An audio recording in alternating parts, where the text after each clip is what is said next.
한 주 동안 정치 현장에서 가장 인상적이고 의미 있는 한 장면 한마디를 콕 짚어서 분석하는 정치콕입니다. 지난주에 이어 오늘도 국민의힘 김용태 의원 오셨습니다. 안녕하세요. 안녕하세요. 네, 안녕하세요. 뉴스회전이 뽑은 이번 주 한 장면부터 보실까요?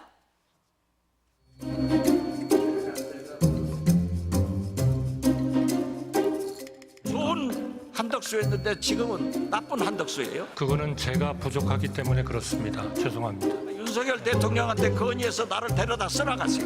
그렇게 건의하겠습니다.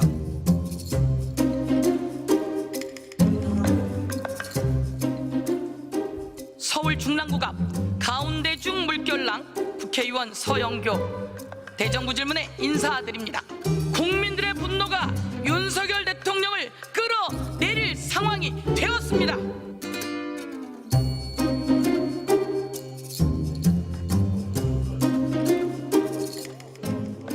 그러면 우리 대통령이 독도는 우리 영토가 아니라고 얘기한 적 있습니까? 독도는 우리 땅이라고 한 적 있어요? 아니라고 한 적 우리 있습니까? 땅이라고 한 적 있어요?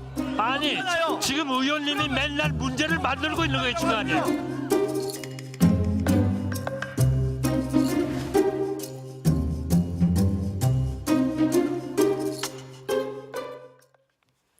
영상에 보니까 맨 앞줄에 앉아 계시네요. 네, 제가 나이가 초선 중에 가장 어리기 때문에 맨 그래서 앞줄에 맨 앉습니다. 앞줄이세요. 최전방에 있다라고 다들 네. 표현하던데 초선 의원으로 이번에 처음으로 대정부 질문 이렇게 제일 앞줄에서 모신 겁니다. 처음은 아니고요. 제가 7월 달에 한번 대정부 질문이 그랬네요. 있었습니다. 근데 이제 그때도 민주당의 파행. 김명주 의원께서 이제 네. 발언을 하시면서 네. 대정부 질문이 파행됐던 적이 그랬네요. 있고요. 2달 정도 흐르고 나서 이번에 또 길게, 보신 거네요. 제대로 봤던 네. 건 처음이었던 것 같습니다. 소감부터 여쭤볼까요? 어땠어요? 대정부 질문 자체가 아무래도 여야 정치인들이 각자 언론 스포트라이트를 받으려고 하고 또 자기 정치하려고 하는 측면도 있고 하다 보니까 발언이 과장되거나 혹은 또 자극적이거나 한 것도 있었고요. 뭐 나름대로 대정부 질의에 또 의미가 있는 것이니까요.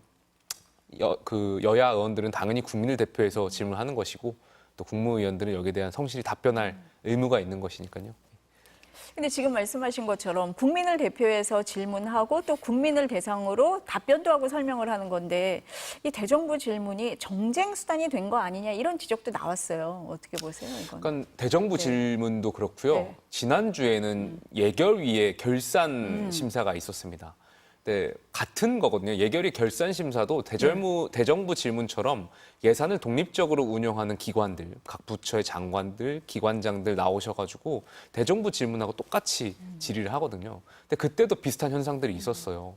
그러니까 여당은 아무래도 여당이다 보니까 장관이나 이런 총리를 대신해서 방어하기에 좀 그런 측면이 있고 또 야당은 이 결산 질의에서 그 정쟁을 유발하는 이른바 독도 지우기 프레임을 계속 씌우려고 하고 있고 말도 안 되는 거였지만 두 번째로는 계엄령에 대한 그런 것을 계속 이끌고 있다 보니까 예결위의 결산 심사라든지 대정부 질의의 이 의미가 조금 아쉬운 측면은 있었죠. 하지만 어쨌든 대정부 질의라는 것 자체는 이 정부에 대한 방향에 대해서 의원들이 각자의 헌법기관으로서의 질의와 이런 걸 통해서 또 답변을 듣고 또 해결책을 모색해 나가는 과정이니까요. 자체의 의미가 있다고 생각합니다. 취지에 있어서는 할 일을 하는 거다 이렇게 말씀을 하시는데 그 국무위원들의 답변 태도도 좀 도마에 올랐어요. 아까 그 영상에도 나왔지만 한덕수 총리가 달라졌다 뭐 이런 얘기를 많이 했습니다. 그래서 뭐 좋게 평가하시는 분들도 있었지만 아유 야당하고 싸우자는 거냐 뭐 이런 얘기도 나왔어요. 그 부분은 어떻게 보셨어요? 제가 이제 예결위도 네. 보고 대정부 질문도 봤는데 아무래도 총리나 장관들이 야당 의원들이 질문에 아무래도 정치적인 거니까 뭔가 의미하는 바 또 정치적인 그런 의무에 담긴 질문을 하다 보면 제대로 된 답변 시간을 드리지 못할 때가 있거나 혹은 답변을 반대로 해석하고 왜곡해서 다시 재주장을 하거나 이런 공방이 있을 때가 있거든요. 그러다 보니까 총리나 각부 장관이 해명을 하고 또 달라고 시간을 달라고 해도 의원들이 보통 안 줄 때가 많아요. 그리고 질문도 안 했는데 답변하지 말라고 이제 하시기도 하다 보니까 아무래도 이제 감정적인 측면에서 이제 표현을 하시고 또 계속 본인들의 주장을 어필하신 측면이 있는 것 같은데 어찌 됐든 이 자리는 국회의원들이 국민을 대표해서 질문하는 자리는 거니까요. 국무위원들도 그 점을 좀 이해하셨으면 좋겠다라는 생각을 드리고 싶습니다. 이번 대정부 질문에는 한밤중 대정부 질문도 있었어요. 둘째 그렇습니다. 날 예. 있었잖아요. 그러니까 장관 출석을 두고서는 여야의 입장이 달랐던 건데 그건 어떻게 보세요? 저는 네. 일단 네. 원론적인 말씀을 좀 드리면 당연히 각부 장관들 정말 심각한 사항이라든지 예를 들면 국방부나 외교부 장관 같은 경우에 NSC가 네. 소집되어서 정말 필치 못한 외교상 안보상의 이유로 못 올 때를 제외하고는 모든 장관들은 오셔서 성실하게 대정부 질문에 참여하시는 게 맞다라고 생각합니다. 그렇기 때문에 사실 국방부 장관이나 외교부 장관이 처음에 이틀 차였나요? 그때 못 오신다고 하셨을 때는 좀 아쉬운 측면이 있었죠. 네. 하지만 저는 이제 민주당에서 이것을 문제 삼았는데 알고 봤더니 사전에 박찬대 원내대표께서 양해해 주시고 불출석에 대해서 동의서를 찍어주셨더라고요. 도장을 딱 찍어주셨는데 근데 그건 이미 민주당에서 네. 양해를 구해준 거고 근데 이제 와서 그날 당일날 좀 문제를 삼았던 것은 좀 아쉬운 측면이 있었던 것 같고요. 그건 민주당도 분명히 실수한 건일 텐데 여기에 대해서 국민들한테 아니면 동료 의원들한테 민주당의 입장을 사과라든지 아니면 뭐 유감이라든지 좀 있었으면 좋았을 텐데 그런 거 없이 국방부 장관과 외교부 장관이 출석 안 했다라는 그 이유만 가지고 네. 부각시키다 보니까 그런 점 좀 아쉬웠고요. 두 번째로는 사실 제가 그 저녁 대정부 질문 날 저도 저녁 약속을 취소하고 그 자리에 좀 앉아 있었는데요. 민주당 의원들 많이 안 계시더라고요. 그 자리에 제가 대충 눈대중을 세보니까 40여 명 정도 앉아 계시던데 아니 그렇게 해서 외교부 국방부 장관의 출석을 이끄셔서 저녁에 대정부 질문을 하셨을 거였더라면 좀 많은 의원들이 참석하셔가지고 보셨으면 좋았을 텐데 네.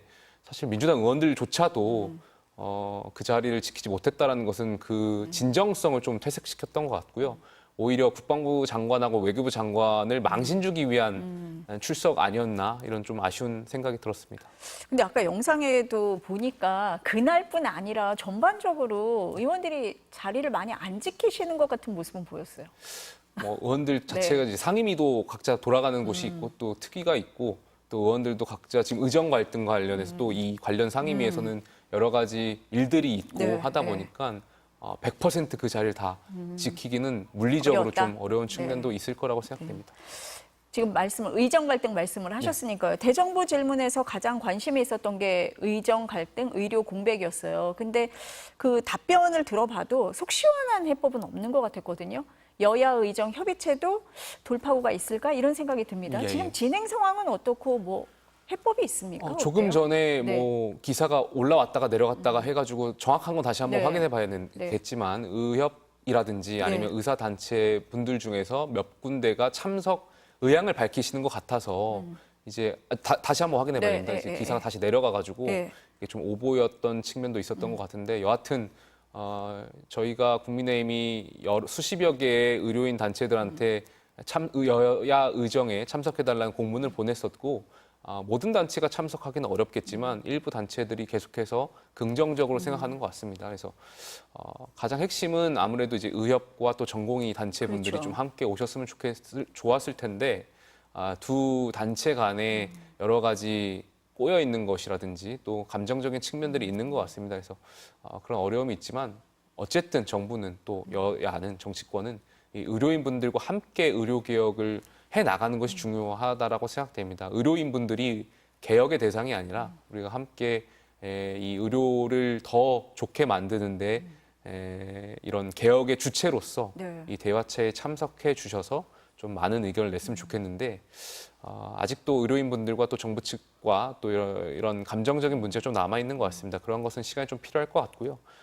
추석 전후에서 이 대화체 열차가 출발할 수 있지 않을까 개인적으로 기대하고 있습니다. 근데 의료계에서 정부 여당을 못 믿겠다라고 하는 것 중에 하나가 다른 얘기를 하는 거거든요. 어제 한동훈 대표하고 한덕수 총리가 만났는데 격론을 벌였다. 이게 막 보도가 됐고 지금 말씀하셨지만 뭐 의료단체가 지금 몇 군데 들어온다라는 뉴스도 지금 올라왔다라고 예. 말씀을 하셨었는데 참여하기로 했던 단체가 우리 유보할게 이렇게 하기도 했단 말이에요. 네. 그러니까 정부 여당이 통일된 안을 갖고 오라는 입장이거든요. 어떻습니까? 저는 오히려 그러니까 좋게 말씀드리면 지금 상황에서 다양한 의견들이 네. 정부 여당에서 공존하는 거 아닌가에 대한 생각이 있어요. 그러니까 지난 한 3월에서부터 한 6월까지는 여기에 대해서 당도 사실 네. 별다른 의견을 이견을 내기가 좀 주저하거나 그랬던 상황들이 있는데 어쨌든 지금은 당도 자유롭게 정부와 함께 여러 가지 의견을 제안하고 네. 있는 거 아니겠습니까? 그 핵심은 2025년도 의대 정원을 어떻게 할 것이냐, 또 그렇죠. 2026년도 어떻게 할 것이냐. 국무총리께서는 이제 2025년도 어렵다라는 현실적으로 어렵다는 입장인 것 같고요. 한동훈 대표나 다른 몇몇 의원들은 2025년도 열어놓고 하자라는 그런 측면들이 있는 것 같은데 저는 엇박자라고 보기보다는 어쨌든 정부와 여당이 여기에 대해서 다양한 의견을 가지고 합의해 나가는 것이 중요한 것 같습니다. 그리고 그러한 과정을 통해서 의료인분들도 어쨌든 정부와 여당이 지난번보다는 조금 더 유연한 태도를 가지고 있겠구나라는 생각이 들 수 있을 것 같아서 이것이 의료인분들이 역설적으로 반대로 또 이 대화체에 참석할 명분을 또 줄 수 있지 않을까 개인적으로 그렇게 생각합니다.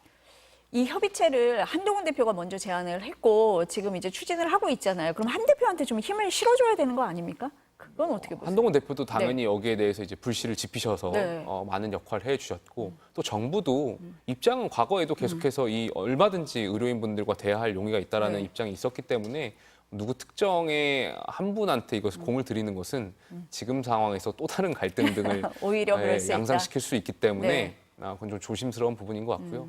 결국의 핵심은 이 갈등을 해결해 나가는 것이니까요. 당과 또 정부가 의견을 같이 조율하고 여기에 대해서 조금 전에 말씀드렸던 것처럼 네. 당에도 많은 의견들이 있습니다. 그래서 그 의견들을 대화체에 녹여내는 것이 중요한 것 같습니다. 이 대정부 질문에서 또 하나 시각차가 드러났던 게 경제예요. 그 네. 대통령이 국정브리핑 할 때 경제 살아난다, 잘 돌아간다라고 얘기를 했는데 한덕수 총리도 비슷한 말씀하셨습니다. 근데 야당도 공격하고 그 민생은 어렵다 이런 얘기 많이 나왔어요. 그 부분은 어떻게 보세요? 그러니까 대통령하고 총리가 말씀드린 바는 저희가 많은 국가들이 이제 코로나19가 끝나면서 경제가 회복세에 있고 또 대한민국도 성장률이라든지 이런 것들 봤을 때 다른 나라 못지않게 네. 빠르게 회복을 하고 있다라는 측면을 말씀드린 것 같고요. 하지만 총리께서도 인정하셨지만 이 거시적인 지표와는 다르게 또 실제 우리 국민들이 체감하는 그러한 물가라든지 민생이라든지 이런 것은 어려운 부분이 많은 것이거든요. 여기에 대해서 총리도 인정하셨고요. 앞으로 정부가 이 국민들이 처해져 있는 이러한 경제적인 상황들, 민생을 더 집중하고 더 나은 환경을 만들겠다라고 약속한 바가 있으니까요. 그걸 야당은 물론 이제 여기에 대해서 계속 야당이다 보니까 권력 네. 구조상 계속 비판하고 또 때로는 딴지도 걸고 하는 측면이 있지만 그거는 그냥 정치적인 언어와 정치적 메시지인 걸로 이해하시면 될 것 같고요. 정부도 당연히 민생 안정을 위해서 다각도로 보고 있다는 점을 말씀드리고 싶습니다. 대정부 질문 얘기는 이 정도로 하고요. 다음 주제 한번 넘어가 보겠습니다. 뉴스회전이 뽑은 또 다른 한 장면입니다. 함께 사진을 보실까요?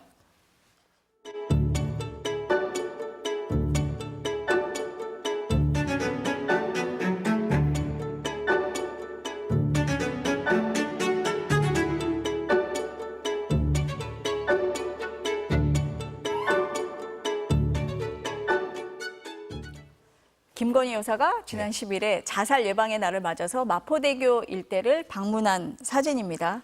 대통령실에서는 영부인 역할이다 이렇게 얘기를 하는데 야당에서는 맹공격합니다. 어떻게 보세요?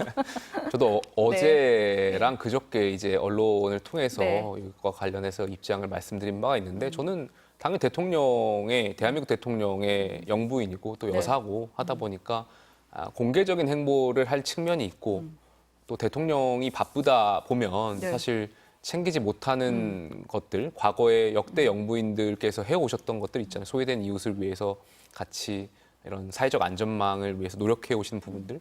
당연히 김건희 여사도 하실 수 있고 더 적극적으로 하셔도 된다고 생각합니다. 다만 저희가 몇 가지는 좀 짚고 넘어가야 된다고 생각해요. 대선 때 조용한 내조를 하겠다라고 약속드린 바가 있고 또 최근에 이제 여사 명품백과 관련해서 검찰 수사심의위원회에서 불기소 권고를 내린 바가 있지 않습니까? 그렇다면 여사께서 적극적인 활동을 하시더라도 여기에 대한 입장을 좀 먼저 표명하는 게 저는 전제 조건이라고 생각합니다. 그러니까 조용한 내조에서 적극적인 내조로 바뀌는 그 배경에 대해서 여사의 입으로 그 국민들께 말씀드릴 필요가 있고요. 또 이 검찰 수사심의위에서 판단한 이 법적인 판단들은 법적인 판단들에 맡겨두면 되고요. 저희는 정치를 하는 분들이잖아요. 그럼 여사께서도 정치적으로 여기에 대해서 국민들께 입장을 말씀드리는 것이 그렇게 말씀드리고 나서 적극적으로 활동하는 것이 순리라고 저는 생각합니다. 그리고 한 가지 더 덧붙여서 말씀드리자면 대통령실도 이제 제2부속실 설치에 대해서 긍정적으로 말씀하고 있는 바가 있고요. 앞으로 여사께서 더 적극적으로 활동하실 거면 제2부속실 설치를 연내에는 좀 해주셔가지고 더 이러한 어쨌든 제2부속실 설치가 되면 국회에서 여사라든지 또 대통령실을 통제하고 또 감시할 수 있는 것이지 않습니까? 국감 때 운영위에서 국정감사할 수도 있는 부분이고요. 그러니까 이런 안전망들을 좀 만들어 주신 다음에 여사께서 좀 적극적으로 활동하는 것이 순리와 상식에 맞지 않나 생각이 듭니다. 그런데 이런 와중에 어제 또 도이치모터스 주가 조작 네. 사건에 대한 항소심 결과가 나왔거든요. 저희가 소위 얘기하는 쩐주 손 씨가 이제 유죄가 확정이 되면서 2심에서 김건희 여사로 또 시선이 향하고 있단 말이에요. 네. 이 부분은 어떻게 보세요?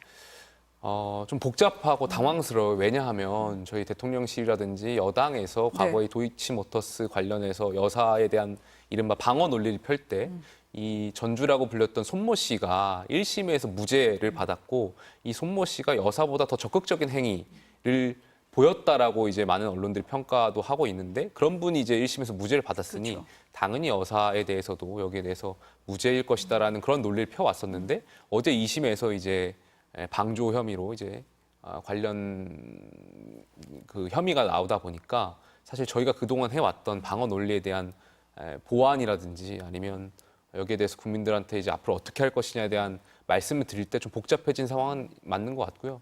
다만 이제 검찰에서 판단해야 될 영역이라고 생각됩니다.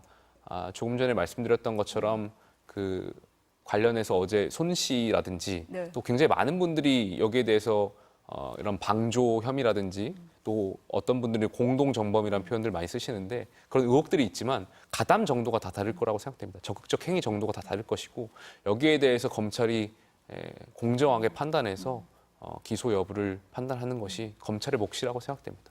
검찰 수사를 좀 지켜봐야 된다 이렇게 말씀을 하시는 것 같고 예.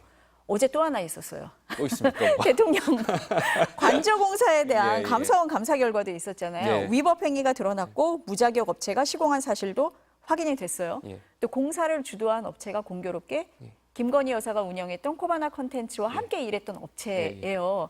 그래서 또 어제 감사원 감사 결과를 본 국민들 입장에서 의혹이 다 해소됐다 이렇게 안 보는 측면이 있단 말이에요.